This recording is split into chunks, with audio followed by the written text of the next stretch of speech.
Well, hello again, Liberty lovers. Welcome to another exciting interview on Good Morning Liberty. My name is Josh Martins, and joining me today is Dr. James Harrigan. Now, James is a co-host of Words and Numbers podcast, along with Dr. Anthony Davies. They give you weekly breakdowns of current events and politics through the eyes of an economist and a political scientist.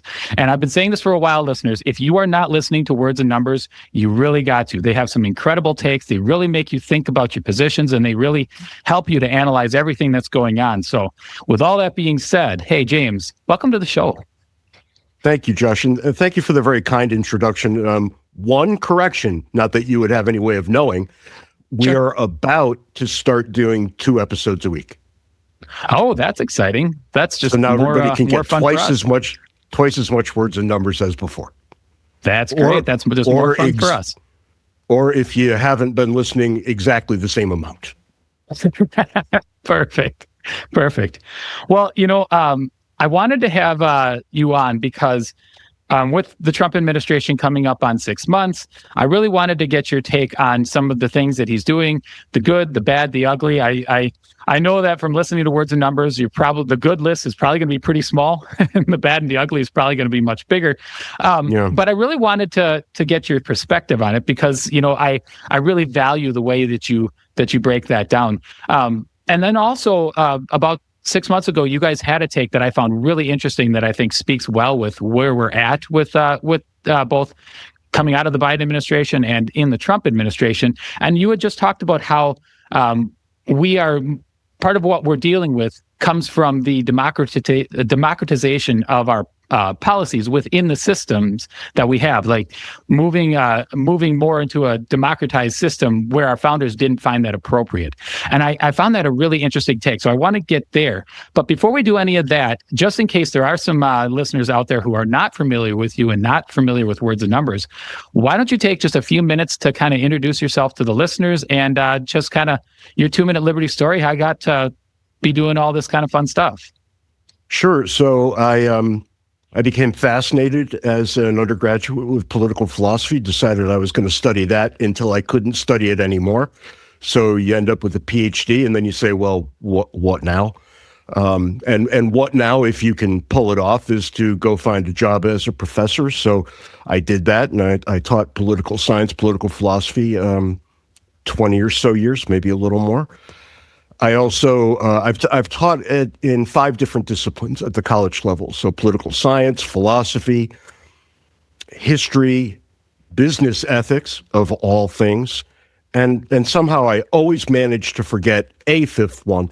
It's a different 5th one that I forget every time, but nonetheless, you get the point, right? I'm easily bored and I want to do new things. So I kind of poke around.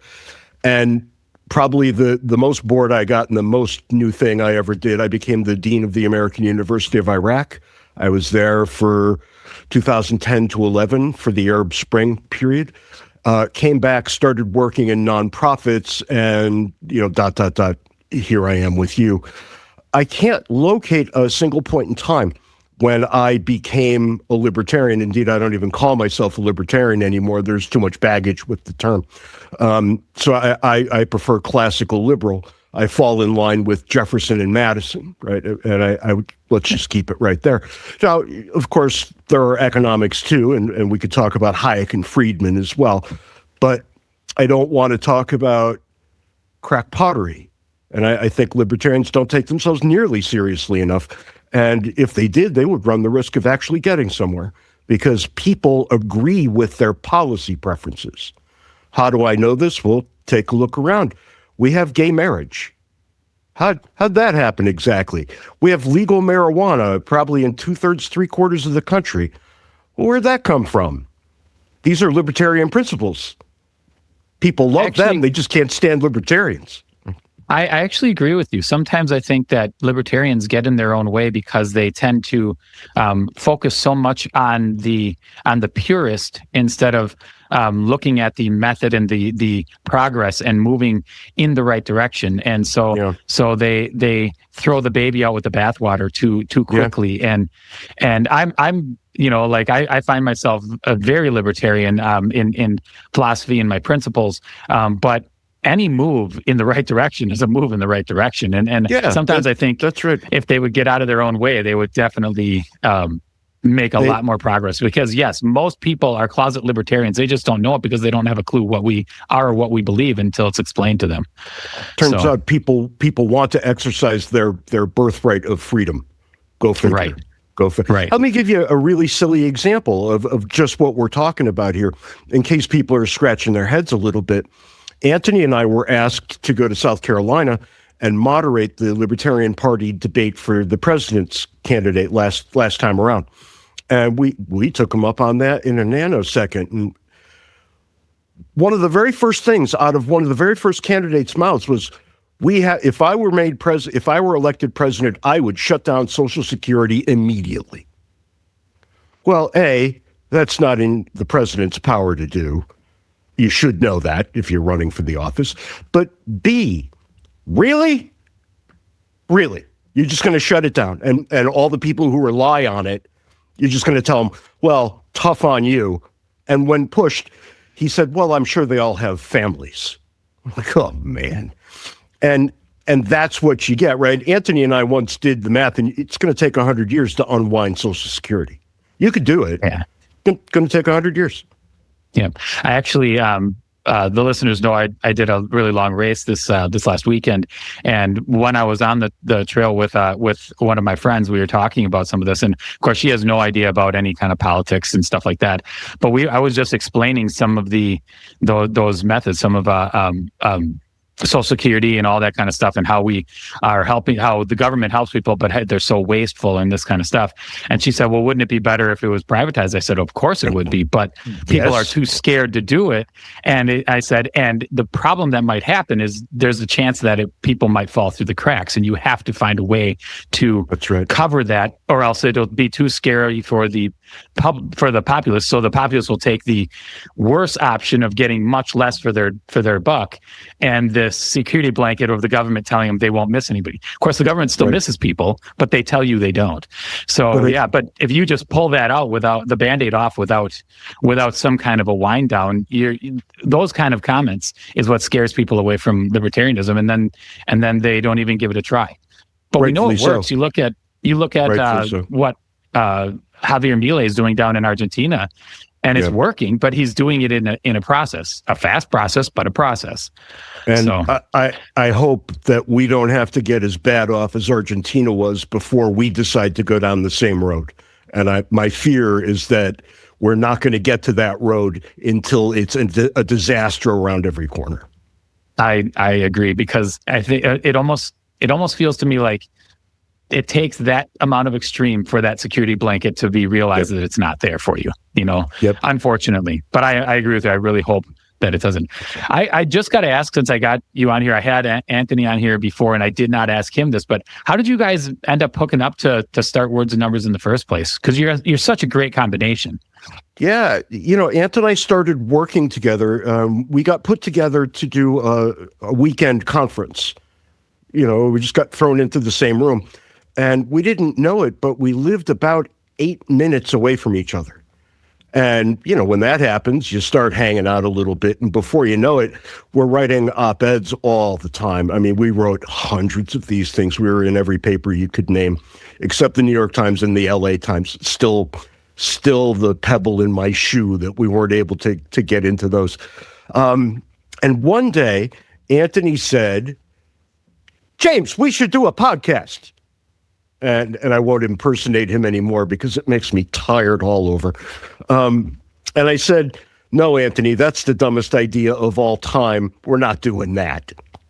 And he said, but we have to. He didn't say podcast. He said what we need to do is read our op-eds into a camera so people can watch us saying them out loud. And I said, why on earth would anybody want that? And I just couldn't get my head around it. And sadly, he could. And I said, to shut him up, I said, all right, man, tell you what, let's record one and send it to an impartial third party. And whatever that person says, that's what we do. And I said, and you could even pick him out. And he went, I got just the guy, Sean Malone. He does all kinds of film stuff. Sure. So we make this thing and we send it to Sean and we get on the call. And Sean says, my God, that was terrible. I'm like, oh, thank God in heaven. Thank God in heaven. And he said, but I've just been hired at Fee and they've tasked me with coming up with content. So if you guys are willing to work on the content a little bit, the format, let's do it together. I'm like, oh God, now I'm stuck. And I'll say this, every good thing that's happened in my life from that day to this has something to do with the podcast. Oh, so in the end, Ant was actually absolutely right. He was wrong in the details, but right in the big picture. Yeah. Well, I love the format of having and I think Nate would also agree with this. The economics side of libertarianism doesn't get talked about enough, of politics in general.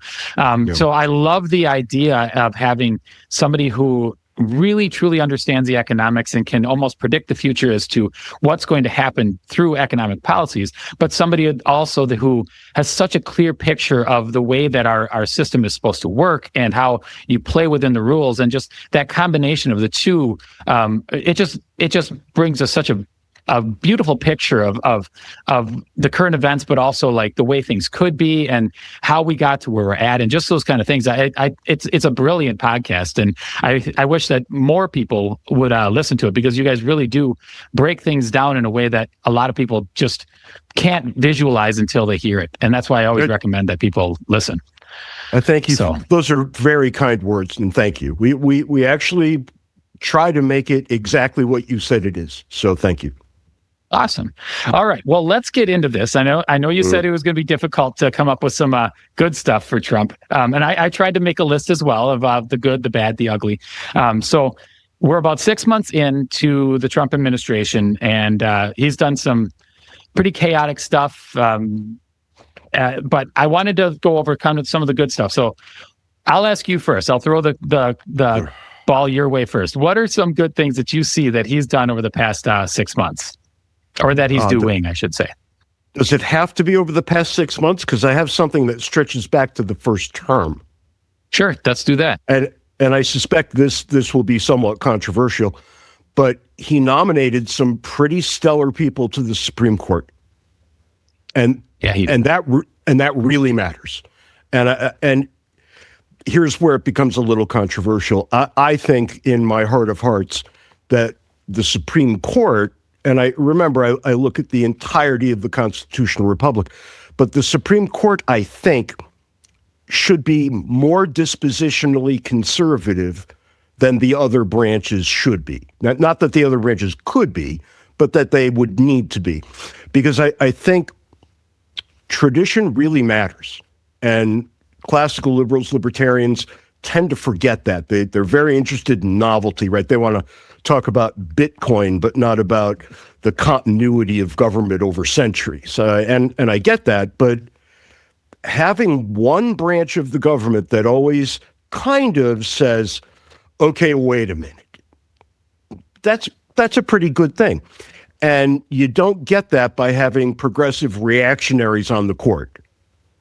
You get that by having people who are dispositionally conservative. And I'm rather agnostic as to the kind. Now, I'm a strict constructionist, constitutionalist sort. So Clarence Thomas tends to catch me more than the rest of them. The conservatives tend to hate Amy Coney Barrett, but I think she's pretty good, right? It's another flavor of a conservative approach. There's not a certain litmus test here. So I'm pretty happy with the court right now. I'm not thrilled with how the court is emboldening Trump, but it's a dispositionally conservative court, and that's not a bad thing, because Trump will disappear and the court will still be dispositionally conservative. And great. But that was a long time ago. Yeah. I actually like that take, and I haven't thought about it in that way, but it's almost like you're saying there has to be a part of the government that says, hold off. Like when somebody comes up with this brilliant idea, you always want that friend in the room that says, hold on, We need to take a deep breath. Talk through this. We need to walk through this. We need to look at the traditions. We need to look at how this law was written, when it was written, all that kind of stuff. Yeah. It's an interesting take on it, and I hadn't put it that way. I've always been one that said I liked the court to lean more conservative because progressives usually are trying to make the progressive changes to the future, and you don't want somebody in the court writing laws. You want somebody in the court just advising on the law as it was written. And the conservatives are more interested in looking at the way the law was written and then making the ruling that way. But I hadn't thought of it in the aspect of if you have somebody, the creative type out there that's trying to build to the future, you need that person out there that says, hold on, we can't do that because of, bring that creative mind back in to play. That's an interesting take. And people, they get a little agitated when you say things like this. But if you look at the way the government was structured, the government that the framers gave us, you can see a clear difference of the sort of people who serve in the House and the sort of people who serve in the Senate. If you put them side by side, you could pick them out right away, right? Your hotheads, they're all in the House, all of them. The Senate, that's the chamber of gentlemen, right? But it was designed that way. And when you're elected every other year, as you are in the House, you're gonna get people who ride in on a wave of sentiment right now. Whereas in the Senate, when it's every 6 years, well, that's a much slower operation over there. And the behaviors are radically different, one to the next. And all I'm saying with the Supreme Court is I prefer it to be dispositionally conservative because you get different behaviors. And I don't think your take, the one you just offered, I don't think it's mutually exclusive with mine at all. I think there's a ton of overlap there. Well, when I looked at the list, the only things that I could think of in the past 6 months that he either did or he's doing that I liked, specifically, I did like that he exposed the USAID corruption and some of the waste and stuff like that. I thought that was a step in the right direction of exposing that swamp that we have over in Washington. And I do like the health administration side, the Kennedy side. I don't like his approach. I don't like the kind of top-down approach. But some of the things that the listeners know about that I have the special needs kids.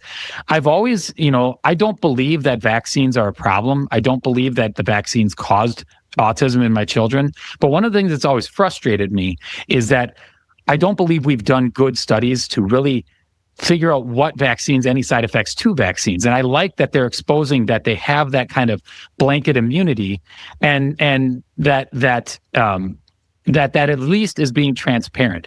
I don't know if I'm fully against some of the immunity because I think that those drug companies tend to do a much better thing overall. And I hate to see companies be sued out of existence because one person had an effect. And when you're talking about drugs, you're going to have effects.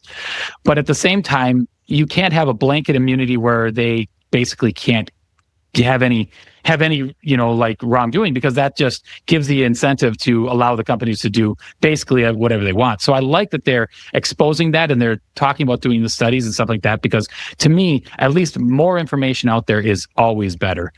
What is your take on those two things? Well, we're gonna be in heated agreement on USAID. That was a mess that really needed to be cleaned up. I wish we could get back to some form of foreign aid. I know that's a weird thing to say out loud for a classical liberal, but there are two reasons for foreign aid, right? The first is to alleviate misery that human beings are in, if you can, right? And you can't always, but sometimes you really can. And then the second is to enhance our position for our foreign policy objectives. And people tend not to think of that. If you help people, they will be much more willing to sit down and listen to you when you say, we need X. And, from a realpolitik point of view, this was costing us almost nothing in the grand scheme of our massive bloated budget. Do I think spending should be cut almost everywhere? Yeah. Is foreign aid part of the problem? Well, I mean, technically, yeah, but it's such a small part. And nobody ever asks, well, what do we gain by doing this? And I think you always have to ask that second question. Should we do this? Well, okay, maybe. What do we gain? Because we have interests. I think we're going to have to agree to disagree, though, a lot on the Make America Healthy Again portion of the program. I think one part we're going to agree on quite a lot, because you said, you want to talk about immunity at the drug companies. And I would always say that is not a drug company problem. That is a government problem. Pure and simple. I don't know that anybody should get immunity for much of anything. Sure. Right. And again, you have to ask that second question, what do we get in exchange for it? Every now and then, it's going to be so worth it that you'll do it. But it's not that often. That's going to be a rare bird. Right. There have been studies, but every research doctor I know says that the body of literature is so robust that we're wasting our time doing more of it. And when I look at Robert F. Kennedy, what I see is a man who claims repeatedly that something that is clearly there, and he does this in a number of different respects, it's not just this, something that is clearly there and obvious to those who know better isn't there. Therefore, we have to start over. And clearly the reason he wants to start over is because that way he can get the result he wants. And it's the exact same approach that you saw with Donald Trump 2 days ago, as we record this, maybe 3, when he took the head of the department or the Bureau of Labor Statistics and fired her because he didn't like the jobs report, as if she had something to do with that, right? The numbers are the numbers. Right. So too, the vaccines are the vaccines. Does every medical procedure come with some amount of risk? I think it does. All the way down to a vaccine. I don't think anything is risk-free. And you have to do that risk cost-benefit analysis in your mind, a risk assessment. And the risk on vaccines is infinitesimally small, and the benefit is overwhelmingly large. So we should do it. Pure and simple. How do I know we should do it? We don't have polio anymore, for crying out loud. Measles was wiped off not the face of the planet, but this country, until a bunch of morons decided that the measles vaccine is bad for you. And now we're dealing with this again. And the terrible thing is they say, look, it's our choice. And I get that. It is your choice. But what about the children that you infect who hadn't been vaccinated yet because it wasn't time? What about their choice? And there's going to be friction here, right? There's never a problem in politics until there's a friction in terms of rights. Abortion, perfect example, right? I don't know what your take is. You don't know what my take is. Doesn't matter. What matters is that one perspective locates the important right in the unborn child. The other locates the important right in the impregnated woman. Well, those are two different concepts of rights that are irreconcilable. And when you end up in a situation like that, you're always going to have a political problem. So that's what you're seeing right now on the Make America Healthy Again front. Look, do I think it's a good thing that maybe we purify our foods a little more? Sure. Would I rather see cane sugar in sodas than corn syrup? Sure. But why do we have corn syrup? Because the government gave American farmers corn subsidies.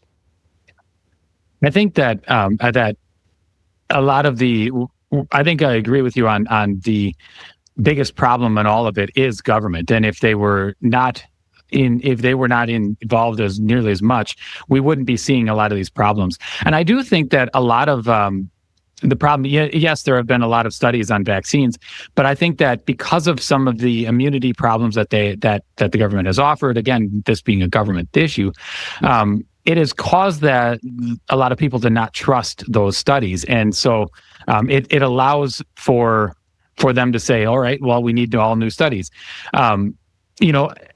I guess my biggest take on it is I want as much information as possible, and I don't want those immunities. And I think that the more transparency, the more studies, the better, and the more that the people will trust those outcomes. They'll trust the vaccines, and we won't have the split that we have now. And I think that's my biggest take on what I like about that. Yes, I like also that they might have more pure ingredients, things like that. But I don't want the government dictating that any more than I want the government giving blanket immunities to the companies. I want the government to get out of the way and allow, the companies that put that pure sugar in there to win out over the companies that are using corn syrup. And I want the government subsidies to go away so that there's not an incentive to put the corn syrup in there, like all that kind of stuff. If they do in fact win, they might not. Right. And I'm fine with that, right? People in their capacity as purchasing agents have tremendous power. Yeah. People in their capacity as voting citizens don't. Right. So I want to enhance the one and limit the other, right? I want to limit government authority because once the government has authority, you don't get it back. Right. Well, and it goes right back to what you said with the Senate a little while ago on a different take. One thing we notice in Wisconsin, because we're such a swing state, is that we have an extreme, right senator and we have an extreme left senator. And every couple of years when they're running, like they run to the middle. And then as soon as they get reelected, they do what they want to do. And they do that because they don't have to worry about getting reelected for 6 years. So they can push whatever they want and you have no control over it. With the company, look what happened to Target when they came out with their ad campaign that nobody liked. Mm-hmm. I mean, it was immediate. And you see this over and over again with the left positions that the companies will take, or right positions, or New Coke when that came out, whatever it happens to be. New Coke is the perfect example, right? That Coke takes one of the best products of all time and turns it into Pepsi. Yep. That's literally what they did. They made their own soda taste like their competitor's soda, and their competitor's soda is lousy. Sorry to the Pepsi drinkers out there, but it doesn't hold up to the competition. But you just mentioned something that triggers something in my mind. I want to give Trump a little more credit where credit is due. One of the things that he did that not only do I think was pretty good, I think was actually quite wonderful, was launching, and I mean he launched, against the idea of DEI in the corporate workspace and in the academic space. And DEI is just regurgitated multiculturalism, which was just regurgitated affirmative action. And in a country seriously based on the concept of human equality, you can't have these things. You can't have set-asides for this group or that group. You have to be fair in your dealings with all groups. And can we go back in the past and make things fair?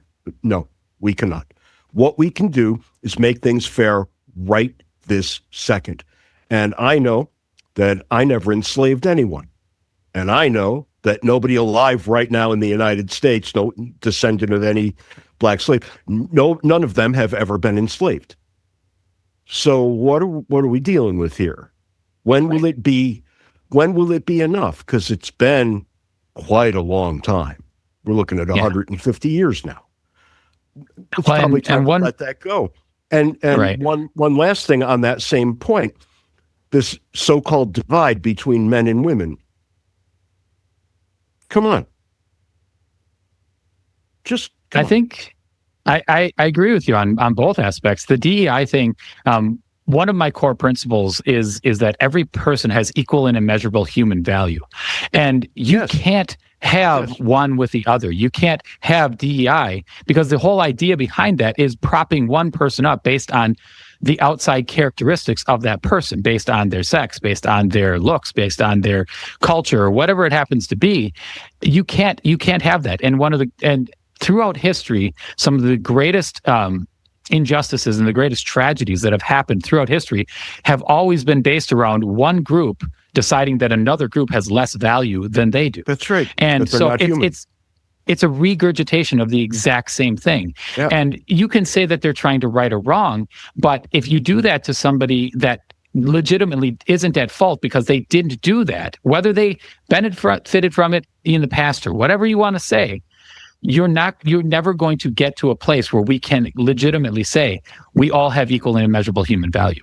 And when you start writing that into laws and everything else, then you're getting further and further away from that quintessential principle. And there's just no possible way for me to get behind it. So I agree with you on that. That is a good thing that he reversed on us. Yeah, and it gets a little sillier when you think it through in the present day American context. I'm looking at your name on the screen, and I'm guessing you've got some Dutch heritage. Just guessing. Yeah. You can look at my name, and you can kind of guess that I have some Irish heritage. The Dutch got off pretty easy in the United States, but the Irish, on the other hand, they did not. They were treated very shabbily for a very long time. I have some reproduction signs that say help wanted, no Irish need apply, right? These things. Irish are dogs, these sorts of things. Do I have a claim? Can I go make a claim in the public space that I'm owed something from those who came before? Better yet, my mother was Italian. Does that give me some kind of claim that I can make there? Maybe not with the Italians as much, but turns out I did one of those 23andMe tests, and I'm 40% Irish and 40% Italian and 20% literally everything else. Sub-Saharan Africa, you name it, right? Okay, what now? Yeah. What now? Right. Sooner or later, if we have to get to the point where we are just individuals and we have equal and immeasurable human value. We just have to get to that point. And until we do, we're going to continue battling these old battles that just never end. So having a move that way, that's great. And when I look at the world my children live in, and I've got a couple of daughters, 25 and 23, give or take. And one of them actually writes for Reason Magazine, Fiona Harrigan. You should go look her up. She does immigration stuff. Nice. When I look at their world, it's radically different from the world I lived in at their same age. And this was especially true during the high school years that we each had. The races didn't mix in my high school, almost at all. My kids, people marry each other without giving it a second thought. It's just a completely different world. It gets better generationally. Race is far less an issue now than it was 20 or 40 or 60 years ago. Go back as far as you want. It gets worse every generation backwards. But there's this one group who have every reason to keep us at each other's throats, and I call them the civil rights industry. It's their job, the Southern Poverty and Law Center. Give me a break. These people are not out there fighting the good fight. They're out there scamming everybody else. It's in their interest to keep us at each other's throats. Al Sharpton, another great example. I have no respect for any of these people, and no decent human being should. And we're generally afraid to call them out for fear of being called racist, but I guess I crossed into that I don't care territory at some point in my aging process. I'm old enough that I just don't care. Yeah. Well, and the world's built on incentives. So if you've built your industry on fighting for civil rights or whatever, and then you solve that problem, now your industry just collapsed. You have an incentive to not solve the problem. And it's no different than Planned Parenthood not wanting to, you're never going to get Planned Parenthood to come out and say, we think that the unborn have rights, and we don't, because their entire industry is built on that. That's crazy talk. This is broadly construed the March of Dimes problem. Every store when I was a kid had a big cardboard thing at the register where you could slide a dime into an empty slot.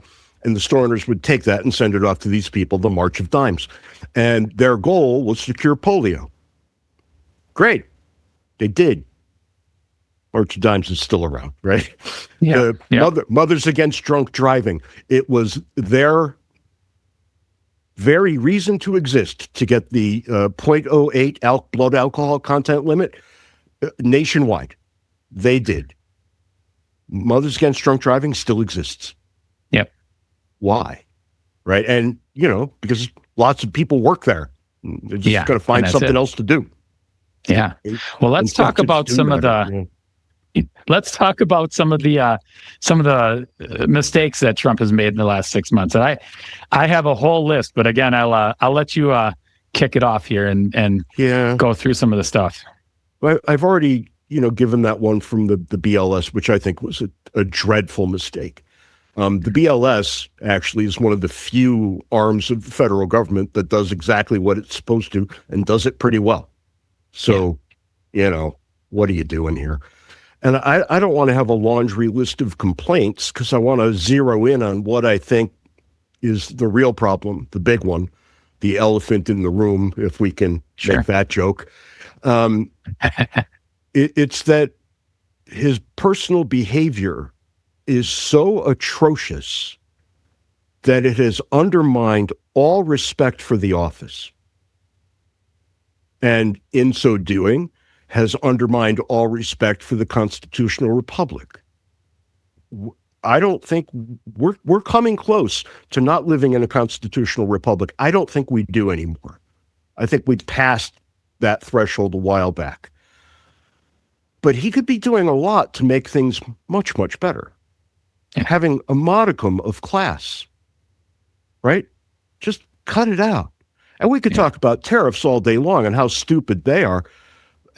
But God, that's really low fruit, right? The problem that we've got with Trump is that he's just a classless maniac. And he does and says things that he should never do or say. A couple of days ago, he went on at some length about the quality of the lips on his press secretary. Anybody else in the United States would be in an HR meeting. Right. And we just say, well, that's Trump. That's what I voted for. Come on. And he's emboldened a certain form of cruelty in the electorate that I find to be horrifying. Because it gets into the very worst aspects of human nature and emboldens them. And we should be trying to mitigate our worst natures. Our best nature should be open for discussion in the political realm. We should always be aiming for something better than we are. But when we have a president telling us who to hate, we have slipped. And internationally, people are befuddled. They don't know what to make of it. Internally, I'm not sure I know what to make of it either, except we decide our candidates in a very funny way, right? And you covered this just a second ago with your two senators, right?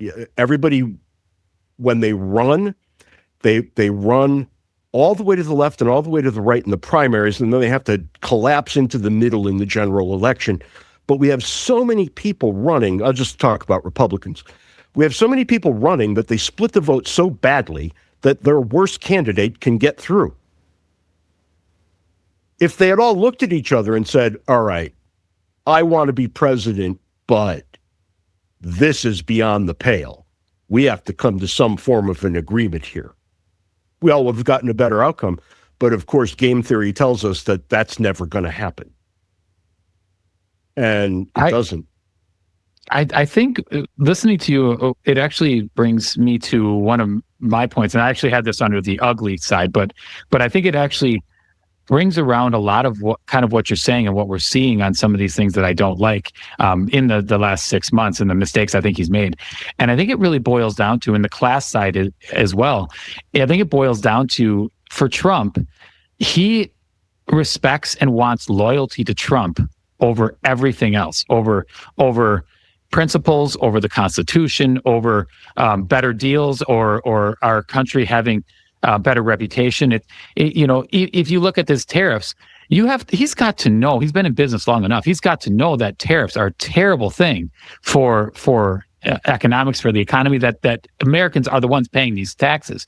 But what does it do? It allows him to make deals that he can then prop up and talk about because it's all about Trump. He seems to be everything that he does and everything he expects of the party and of his people seem to be based on only loyalty to Trump, not loyalty to the party, not loyalty to the Constitution. It's always loyalty to Trump. And the other point that you just made that I really wanted to jump in on, because I think it was a great point, when he can sit there, because literally 2 seconds ago we were just talking about DEI and how he did a good thing doing away with that and trying to get individuals, being treated equally, right? Truly equally. And yet you go right in the next week, he's talking about his press secretary in that way. So what does that do? It cheapens that DEI victory, because now that person that brought that in is treating his press secretary with less value and treating her, with less respect and like she's not as valuable as everybody else, because he's just reducing her down to, just her looks. So she's on the one an object, hand, just like everybody else. Right. So on the one hand, he did a good thing, but why did he do it? He did it because he's a populist and he knows it was popular, and then those people will be loyal to him. He didn't do it because he cares about the value of individuals. There's no principles there. It's always loyalty to Trump, and that's the scary thing for me. That's the biggest ugly in the room for me, because that makes him not only chaotic, it makes him so unpredictable that and then the positions he's going to take could actually take us in a very scary direction. When you are going in and you spent your entire election trying to talk about cutting spending, and then you try and primary the best representative we've sent there on cutting spending in the last 30 years because he won't bow the knee to you and be just loyal to you, then he doesn't care about spending. It's all about him, and that's the scariest thing for me when it comes to Trump. And there's another thing that I think dovetails with what you just said. I think everything you just said, I can find no fault with it. And I think there's this other thing. He thinks everything in the world is zero sum, right? That in every deal, there's a winner and a loser. But that's not right. In every deal, there are two winners. Or right. There would never have been the deal. That's what free markets give you. They give you a situation in which everybody can be better off as we live together. And I don't think he understands that in the least. I just don't. If I win, that necessarily means he's lost. That's crazy. It makes sense. And he doesn't have that concept of in every deal, it's a good deal when both parties say thank you, when both parties come out of it ahead. Yeah. It's always a confrontation. It's always a winner or loser kind of situation. That makes sense. I hadn't thought of it that way, but I would agree wholeheartedly. So, and yeah, you look at it, he didn't cut spending. He didn't, he's got the tariffs going. The Epstein files, again, it's all loyalty to Trump. If he found that he was in there, he's going to reverse that position because he just can't allow that bad stuff to come out and about him. And that was my biggest take on it when I was going through it, was that it all is loyalty to him. And to bring up your point before about how it's positioned us in the world, think about the Iran situation. When you go in and you're negotiating, and whether Israel did this without him knowing or not, doesn't really matter, because you're the president of the United States. If you're having a negotiation with Iran and you're telling them, we're going to get this deal done, and then Israel hits them before your negotiations are done, even though you had just literally said, no, we're not going to allow that to happen. I mean, that is a huge mistake on the foreign landscape, because the biggest reason that I shouldn't say the biggest, but one of the big reasons why we've won in foreign policy for many, many years is because nations trusted us to be an honest broker. And unfortunately, we know now that we weren't always being an honest broker, but they at least trusted us. Now it's out in the open that they can't trust us. After something like that, I mean, that's just everybody saying, whoa, we can't deal with that person. So then how do you make deals, right? Hell if I know. The world was defined by the Cold War, when everybody thought that America was showing up at every table on the up and up. And look, for the most part, we were. We weren't always, but for the most part, we were a country that you could look at and say, we should be more like that. Reagan referred to the shining city on a hill, right? He always saw America as a place that was great, but could be so much better. And I think I shared that. America is a great place. I've lived outside of it. America is a great place. Trust me when I tell you. Everybody I lived with in Iraq, well, not everybody, but you take my point, right? There is a real majority of people who I lived with there who would come and live here at the drop of a hat if they could. But of course, the immigration setup is so difficult that you really can't. I think Trump had an opportunity with immigration because people were pissed about it. And he could have said to Congress, take our immigration policy down to zero and rebuild it in a sensible, honorable way. And no matter what they came up with, it would be better than what we now have. So, that was a missed opportunity. He could have then used it to tighten immigration and keep people out, right? Yeah. And then future presidents and Congresses could have reworked the ratchets and made it easier or whatever. But we just keep kicking our problems down the road, right? Because getting reelected is way more important than solving a problem. Therefore, politicians get reelected and they don't solve problems. Right. It's an incentive problem, again. And plus the existence of the problems and the claim that you're working on them can be more beneficial to get reelected than solving the problem and having to find a new problem to work on. Yeah. So there's always that incentive there too. I live 90 miles from the Mexican border. I don't sense that we have an immigration problem. Now, I'm not saying we don't. I'm just saying whatever we have is not so terrible that it spills 90 miles into the United States, in Tucson, Arizona. People say, well, aren't you worried about all the Mexicans who are coming? I say, no, I hope they bring more tacos. Everybody loves tacos. They do. And look, my town is roughly 40% Mexican. We have learned how to get along with each other here. It's easy, come to find out. And do we have an immigration problem? Yeah, probably, but it's not in evidence on the ground where I live. And I live pretty close to the border.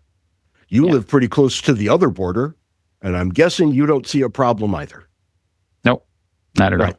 So, I'm not saying it's not out there. I'm just saying take what you hear with a gigantic grain of imported salt because you're probably being lied to. Yeah. I think it goes back to that same point, and I actually want to dive back to something else you said that I thought was interesting. But I think it goes back to the same point that our immigration problem is really a problem of government policy. Our immigration policy is terrible, and we wouldn't have so many. You wouldn't have if they redid our immigration policy. And programs, you wouldn't have people coming here claiming asylum and all this stuff because they could see a clear path to immigrating, and so they could do it on the up and up.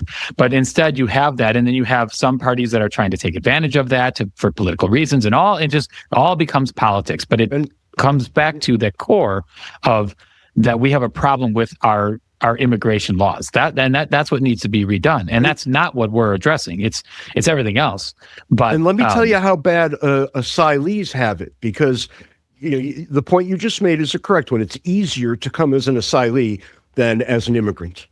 Mm-hmm. Okay, I have a former student from Iraq who came as an asylee. First thing you've got to do is book a round-trip ticket and get a visa, a tourist visa. And for the tourist visa, you've got to travel from wherever you live in Iraq to Baghdad, which is incredibly dangerous. If you don't live there, you don't want to be there. And she's a Kurd and had to travel to Arab Baghdad. And so there's a problem there. And she's a young woman, so there's a problem there. And you see all these problems before she's even set foot out the door. Okay. Then she's got to book a round-trip ticket to the United States. The average middle-class household where I lived in Iraq lived on $300 a month. How are you going to afford a round-trip ticket? But wait, there's more. Because then you get here, You declare that you want asylum. You don't go back on that ticket that you had to buy. And then you can't work, can't make a living. In her case, for a year and a half. Right. Well, what are you going to eat? And this is the easy way. Right. And there's way more to it than just that, but I think you take the point.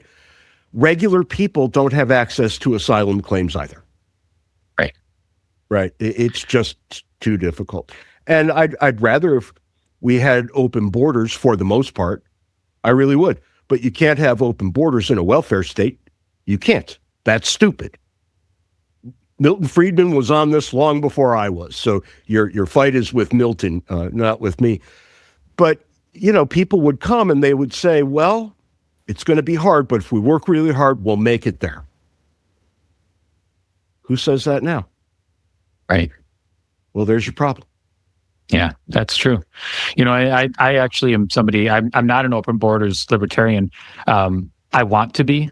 Because I think I look at how the states are, and I would love to have a system like that. But there's two problems that just eat away at me. It's the welfare state, and the fact that we are manipulating things overseas when we shouldn't. Right. And it brings me back to what I wanted to say. Like when you describe that dime store thing that you had when you were a kid, the dime store where they sent the money off, but then they solved the problem, and you had the polio problem, and yet you still have that. Well, it's kind of similar to what we had. We had a Cold War where we were always jockeying with the Soviet Union, and when they collapsed and everything went away, we should have dialed back, tried to get back to a system where nobody's dominating and nobody's pushing their weight all around and stuff. But instead, you have all these people that are already in these jobs doing that, were in position to do all those things. And so we just kept doing it, even though we didn't have the adversary to do it anymore. And granted, yes, Russia was still there. But if we would have taken a different path, what different kind of position could we have in the world amongst Russia and China and everyone else? But they had to create another adversary to continue the need for all the people doing that work. It's that same kind of scenario, that incentive to, well, now what do we do? Because we have all this structure here, and well, what do you do? This is something we covered in our book, Cooperation and Coercion. The United States government went to war against a common noun, the war on terror. Right. How do you know when you've beaten a common noun? You don't. And it turns out we've gone to war against three common nouns, right? We've got the war on poverty, the war on drugs, and now the war on terror. And if you added up all the money that we've spent on those three wars, they equal roughly the federal debt. That's a horrible coincidence. Yeah, coincidence my ass. That's think that one through for just a minute or two, right? But this is what we do, and it's a dangerous world, and there are terrorists, and I would have borders simply to filter that out, right? So right away, I've made a case where I don't think you can get around having borders, much though I would like them all to be open. Right. And look, we have open borders in 50 states. I can drive from Tucson to Green Bay, where you are, and not have a single border check. I can't actually go to California. There's a border check there. And if you go south enough in Arizona, there's a border check there too. But you take my point, right? The 50 states are largely unencumbered. You could travel one to the next, no problem. But a corporate people has a right to decide who they want in their midst. And if the American people want to draw a line around the United States and say, these people can come in and these cannot, okay, I may disagree, but it is their right to make that declaration. Sure. Well, I want to pivot a little bit to what you had talked about 6 months ago, because I found this really fascinating, and I think it does kind of bring us to kind of how we got to where we're at. And we alluded to it a little bit when we talked about like senators being elected for 6 years, and different things like that. But I guess what you talked about was that we have, over the past, say, 50, 60 years, put into place democratic processes that our founders never wanted or didn't think was appropriate into our system. Right. And it's caused a lot of problems that we really didn't see coming, or the people should have seen coming, and now we're dealing with those processes.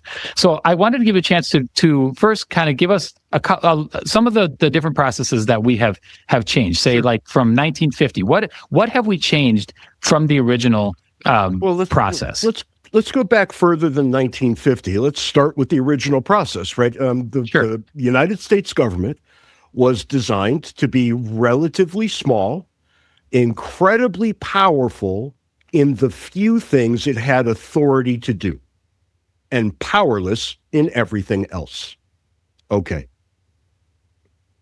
Maybe it was allowed to do lots and lots of things, but except it wasn't. The list of things it can do is to be found in Article 1, Section 8 of the Constitution. The list of things that Congress can do. What kind of laws can we have? These kind and no others. Interesting, right? And when you really dig into the Constitution as originally framed, what you find is that it's a gigantic filtering mechanism to keep the convulsions of the electorate out of the halls of power. And it comes to a head in James Madison's work in The Federalist, where he says, look, the real problem with a self-governing, any kind of self-government, which is what we have, we rule in our own name, we don't have a king.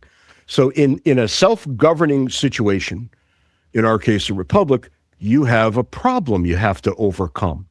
And the problem is the problem of faction. And a faction is just simply a group of people, he says, could be a majority, could be a minority, that want something that is destructive and adverse to what he called the permanent and aggregate interests of the community. So there are groups of people out there who want stupid, destructive things, and they govern themselves. Good luck. Good luck. Because what are they going to do? They're going to vote themselves those stupid things. So the government has to be empowered in some way to filter that out. And what did we do? We have a House of Representatives, which is elected every other year. It reflects the will of the people almost immediately. If something is happening in the electorate, you're going to feel it in the House. The Senate, much slower. It's a mechanism to break problems of what people want. So look what I'm saying. People shouldn't get what they want in a self-governing republic if and only if what they want is stupid and destructive. Who gets to decide? It can't be those same people. Because if it is, they'll decide they were right all along. Of course they will. Okay. Then legislation has to be signed off by a president. Who elects senators, by the way, in the original formulation? The states. Who elects the president? The Electoral College. Then the Supreme Court can weigh in. Who elects the Supreme Court? Nobody. The president nominates and the Senate confirms. But the president wasn't elected by the people per se, and the Senate certainly wasn't. So there are filtering mechanisms everywhere to keep the people's fingers out of everything. And we decided in our infinite intelligence that what we really needed to do was make things more democratic. And every time we made things more democratic, it's a train wreck. Every single time. We should return the election of the Senate to the states immediately. Think about the different kind of Senate you would get. State interests would be represented again. They're not right now. The states are merely subdivisions. The federal power filters into the states, and the states do as they are told. The states are not a bulwark against federal power, but that's what they were designed to be. The Civil War kind of ruined all of that. But you see that there's no moral victory in making things more democratic. Everybody says this, but they don't think it through. I want to make things less democratic. That does not mean that I don't want people to enjoy fully their natural rights. It does not mean that I don't want them to enjoy fully their political rights, their economic rights. It's just that we should rethink how we're doing these things. Why on earth do we want to make things more democratic if it makes a bigger mess year after year? And how do I know it does? We have a $37 trillion debt. Explain to me how that's a good thing. We've got a Social Security system that's teetering on insolvency. Who says so? The people who run it. Yeah. Well, that's going to be a problem. And you know what? It's going to add to that debt that we've got. And when we fix that, we're going to monetize the debt to some degree. We're going to make all the dollars worth less. We're going to have massive inflation, and everybody loses. Yeah. And I'm not making a prediction. I'm just telling you exactly what's going to happen. I know this. I know this the same way I know that when I claim the sun will rise in the east, it's not a prediction. Right. Right. So what do you want to do here? And I think the founders, imperfect though they were, and every human being is imperfect. But if I could point to one generation and say, this one was far less imperfect than the others, boy, the right guys at the right time showed up when we had to write a constitution. What a miracle that was. That was just a miracle that happened. Was everybody included the way they should have been? Absolutely not. Is everybody included in that constitution now? Yes. Yeah. Isn't that something? Right. That we as a people decided we're going to write some amendments that outlaw slavery and the mistreatment of former slaves. And by the way, we're never going to use slave when we say that the mistreatment is disallowed, because it's disallowed for everybody. Yeah. Remarkable. And then we said, you know what? These women who keep complaining might have a point. And we said, let's let them vote too, because they're right. They're equal. They have every right to vote with us. Yeah. Interesting. When left to our own devices, we tend to get to the right thing. We get to it a little too late, but we get to it. And the right thing right now is dialing back the elements of direct democracy that we see, while maintaining or maybe even enhancing the protections of the individual against the government. Because libertarianism, classical liberalism, as understood by Jefferson and Madison in the founding generation, it's a simple thing. We should have a functional government that intends and does the right thing for its people and has a balanced budget and works within its means and doesn't overtax its people and respects their property rights, et cetera, et cetera.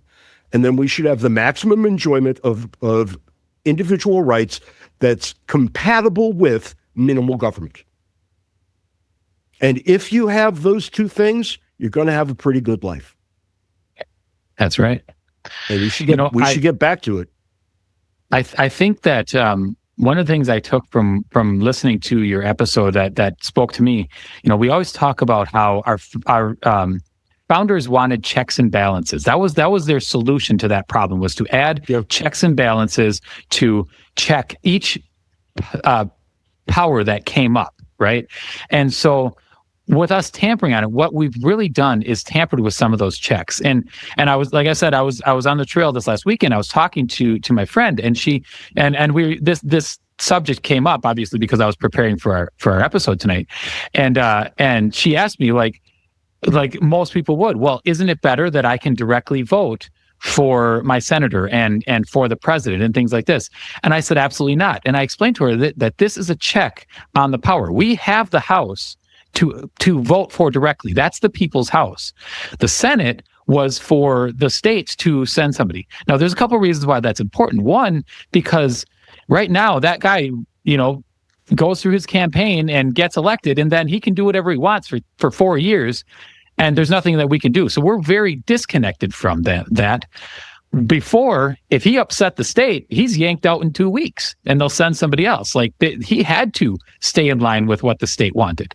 And what I said to her was that that the check on this is that if there was something really, really important to you, you could contact your state representative, and that state representative, your vote for them is like 1 in 250.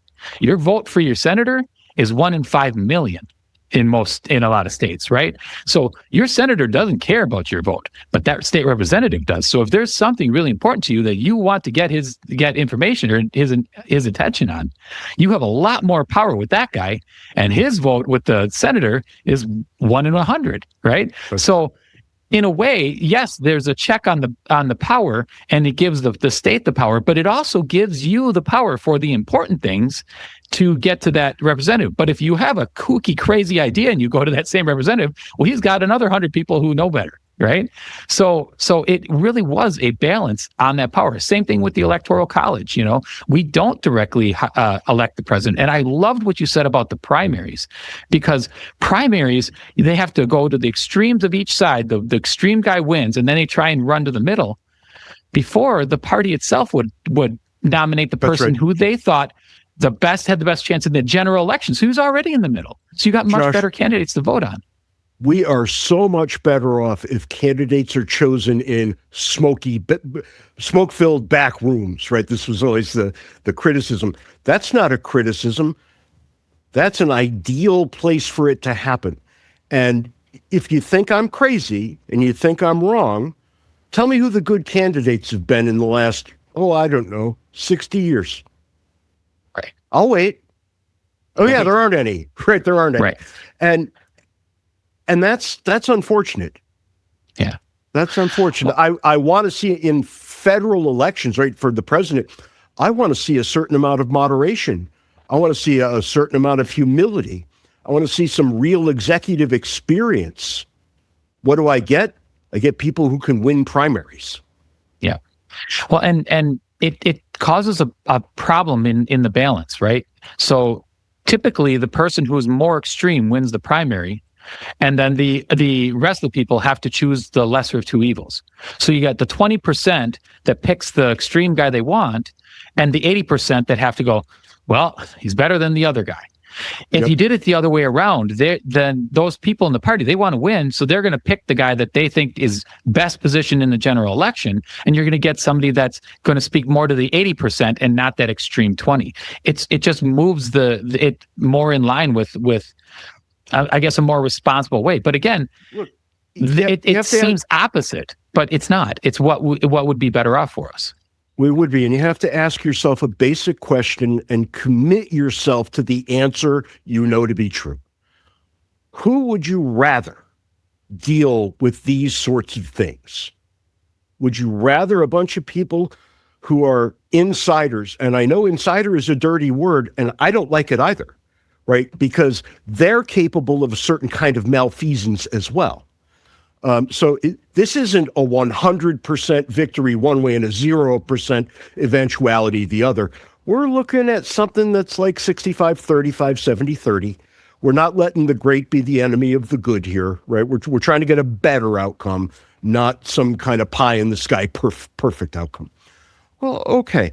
Are you more worried about guys who are steeped in this sort of thing and do it on a daily basis, or are you more worried about the people you meet at Walmart?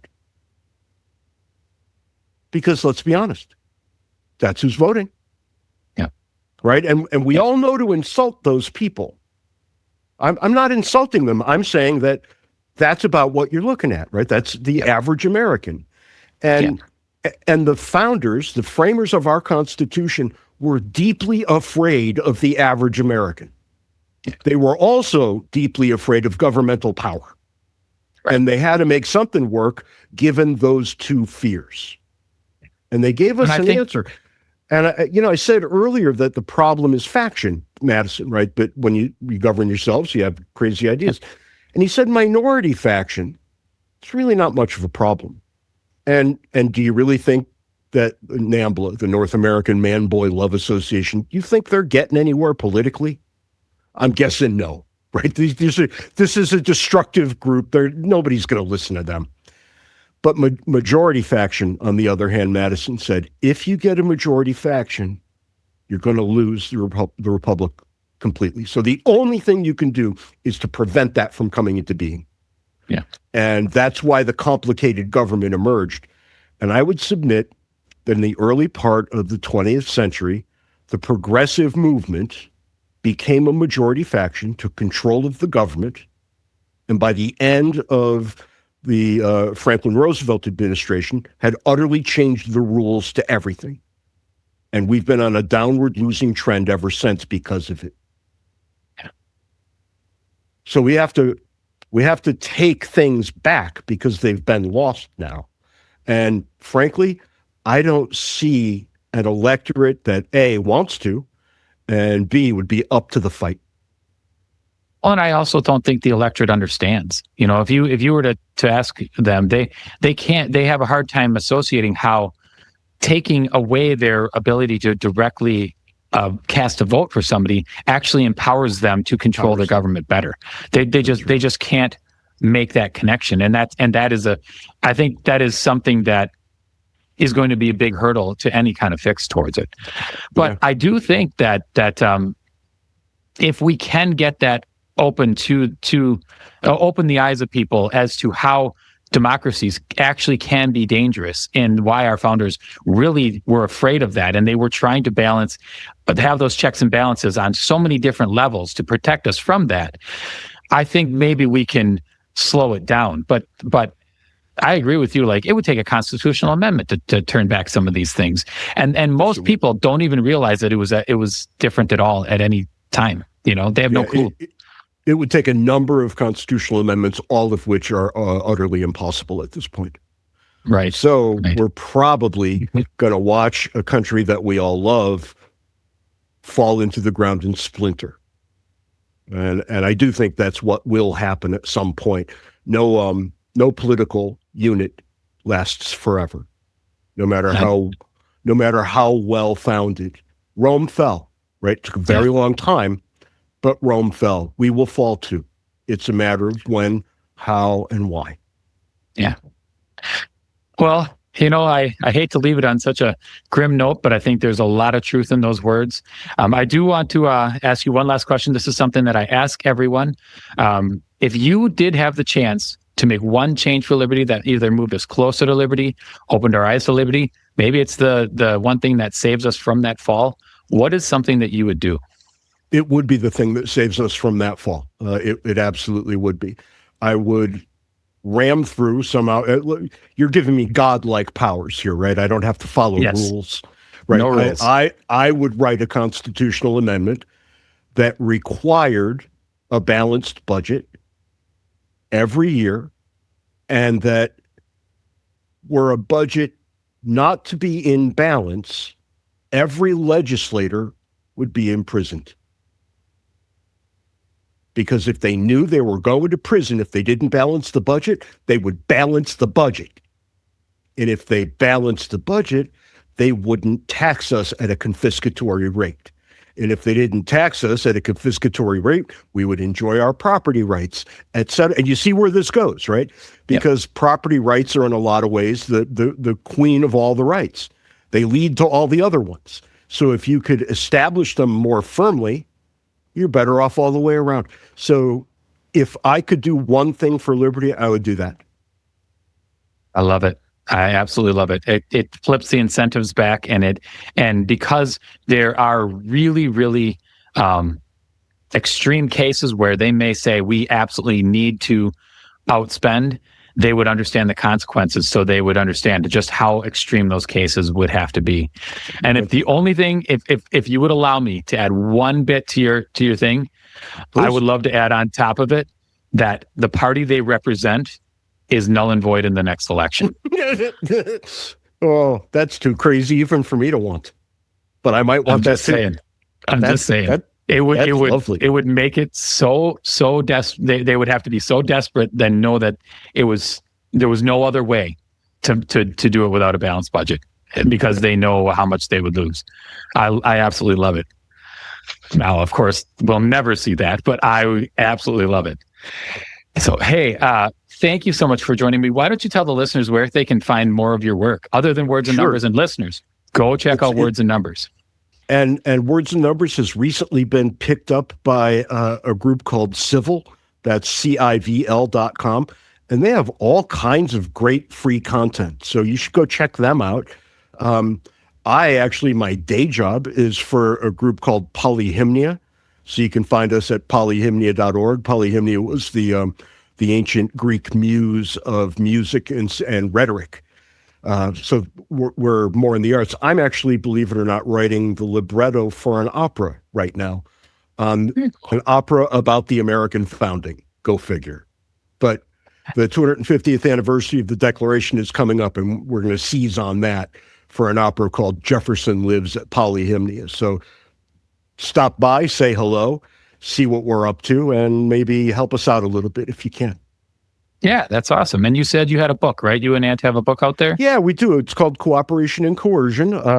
Getting a little hard to find. We're gonna have a revised edition one of these days once we go through and update all the numbers, maybe add a chapter or two.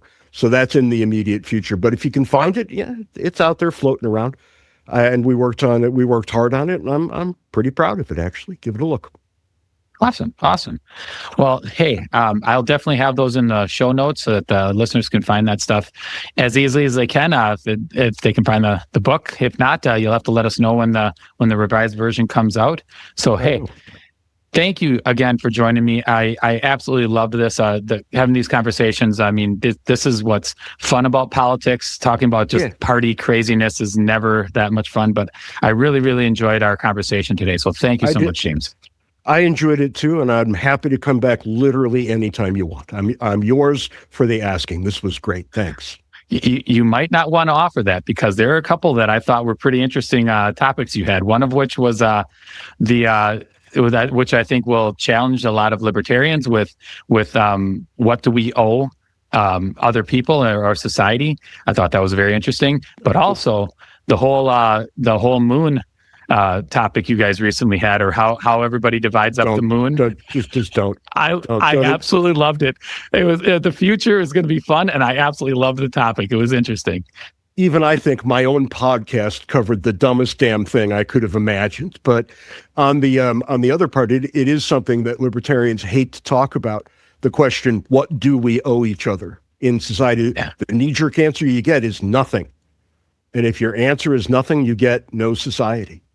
Because there's a natural give and take, and you do owe something. I don't know what it is. I don't have an answer. I have some suspicions. I've got some math, and for a political philosopher to have some math, things have gone desperately wrong somewhere. So, man, you want to talk about that? I'm game any day of the week. All right, sounds good. We'll definitely have to have you back on. Hey, thanks again for joining me, James. Thank you.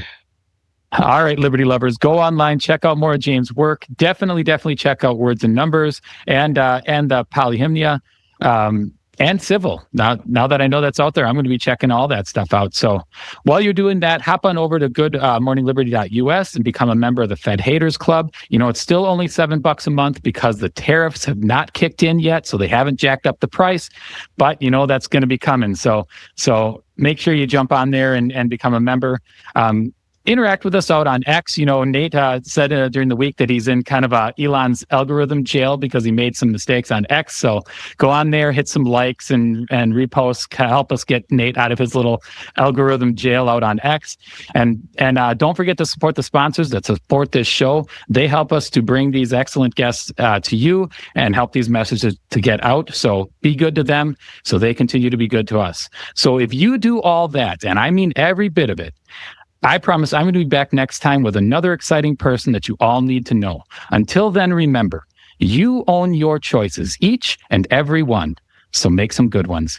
I hope you all have a good night, a good day, and a good morning, Liberty.